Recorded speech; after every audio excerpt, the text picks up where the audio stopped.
Founded in 1897, Union Saint-Gilloise was created by a group of friends.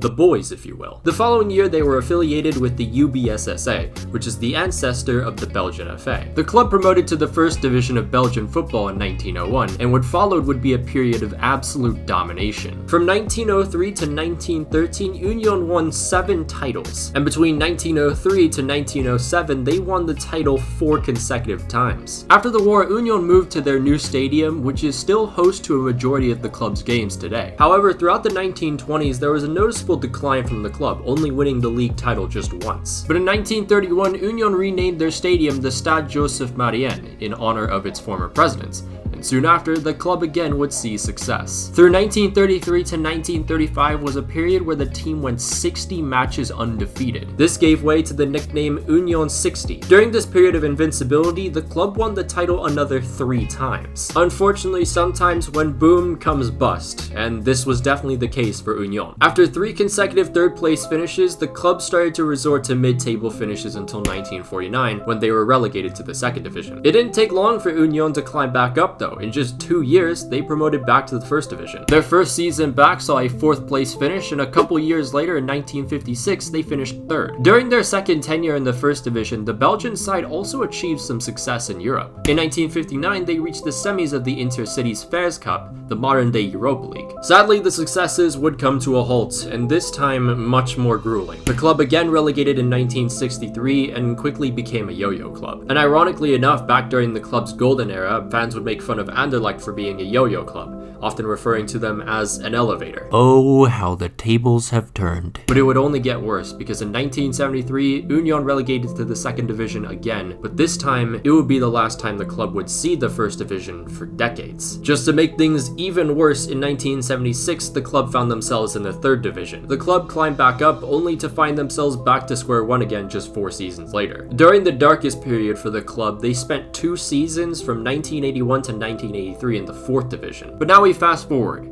The year is now 2018. Union Saint-Gilloise have been wallowing away in the depths of the 2nd and 3rd division for the last 45 years. A once elite club that had fallen so far in decay and ruin.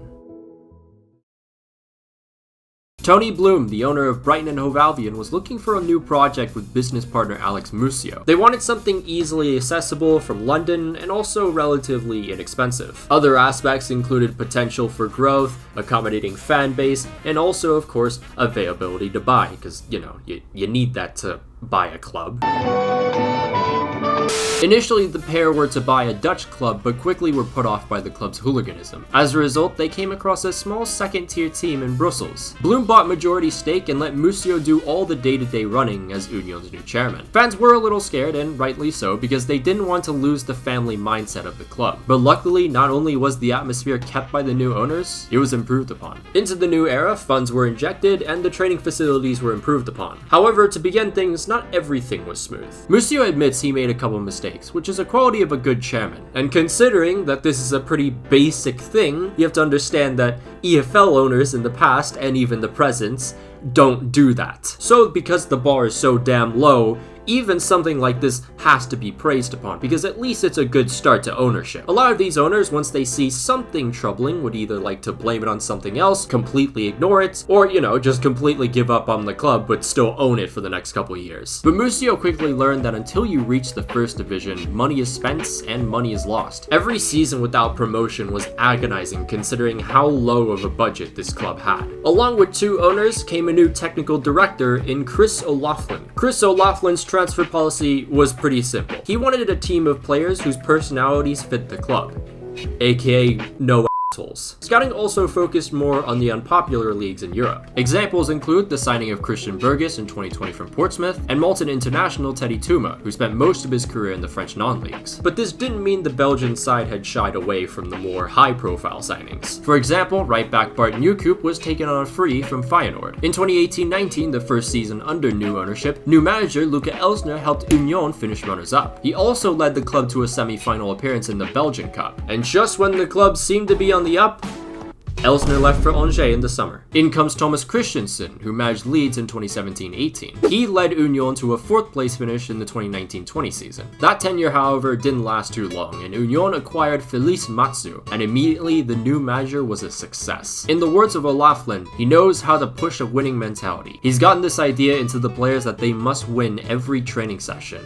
Most importantly, he has embraced the club's values, and he's a special kind of coach. Matsu was a brilliant tactician, and immediately it seemed like the players started clicking, because on March 13, 2021, just 1 season into Matsu's tenure, Union Saint-Gilloise promoted to the 1st division for the first time in 48 years. With 5 games to spare. Just when you thought things couldn't get better, we are witnessing a Cinderella story unfold currently. Union's season kicked off with a 3-1 triumph over Anderlecht. And as of this recording, Union Saint-Gilloise have defied all odds and are currently top of the league 9 points ahead of 2nd place Club Brugge. This club that were probably relegation favorites to start the season have scored the most goals in the league currently. And with how hard-working that midfield is, it makes sense for them to be averaging the most interceptions and tackles a game. The double Ds of Dennis Undav and Dante Vanzir have a combined 31 goals and 18 assists. Undav spent 5 years at Werder Bremen's academy before being released. He then spent most of his time in the lower German divisions until being signed by Union in 2020. And after so many bumps in the road, Undav finds himself tied with the most goals in the league so far. Bear with me here because this happened quite literally after my recording. Undav signed for Brighton on deadline day, so congrats to him. Then there's the aforementioned Dante Vanzir, a youth product at Genk that joined up with his former coach in Felice Matsu. Recently, the 23-year-old striker earned his first cap for the Belgian national team, and the entire team celebrated by dancing and chanting in a viral video. There's also Brighton loanee Kaoru Mitoma, who's making his mark as well with 5 goals to his name in 15 appearances. Although a very similar story to Leicester, this team does not share the same tactical values as the Midlands club. This team loves to attack from the wings, and I mean loves to attack from the wings. Their whole game plan on attack is basically to stretch out the width of the pitch as much as possible to exploit the flanks. And we've already mentioned that this club is leading in goals scored. They're also leading in goals conceded with the least amount in the league. On defense, every player knows exactly how to operate, making the defense pretty much impenetrable. Overperforming goalkeeper Anthony Morris also makes things much easier. It is incredible to see the quick rise of Union Saint-Gilloise. In a world where money wins 90% of the time, a club who hasn't spent $1 million on a single player ever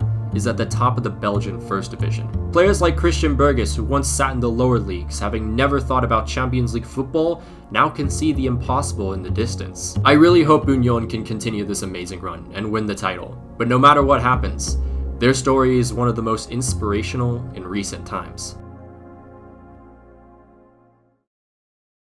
Cheers to that one, boys, and cheers to Union Saint-Gilloise. This wasn't necessarily a video essay, however, it did kind of feel like it was in the way it was formatted. With that being said, though, there are a lot of smaller stories that I'd like to tell, and with this format, I feel like it would work out pretty well. Either way, a massive shout out to the patrons, of course, Janos Valas, Daniel Ortiz, Edgar A.S., Joseph Bonfante, Lacazette Goat, Windin Mintang, Scott Skunk, Victor, Dominic Griffin, Emmett Shea, Lewis, Joe Gallagher, Andres Tube Gaming, Big Bird, Cash Getty, Exo, Casa, and Tomicus. If you'd like to join the Patreon, there'll be a link down below in the description and in the annotation above. You can follow my Twitter. I'll be too lazy to actually add the graphic, but we did just hit 2,000, so thank you for that. Follow my Instagram if you want. We're getting pretty close to 2,000 there too. Follow my TikTok, trying to get to 4,000, and of course, you can follow my inactive Twitch. But until then, I'll see you guys.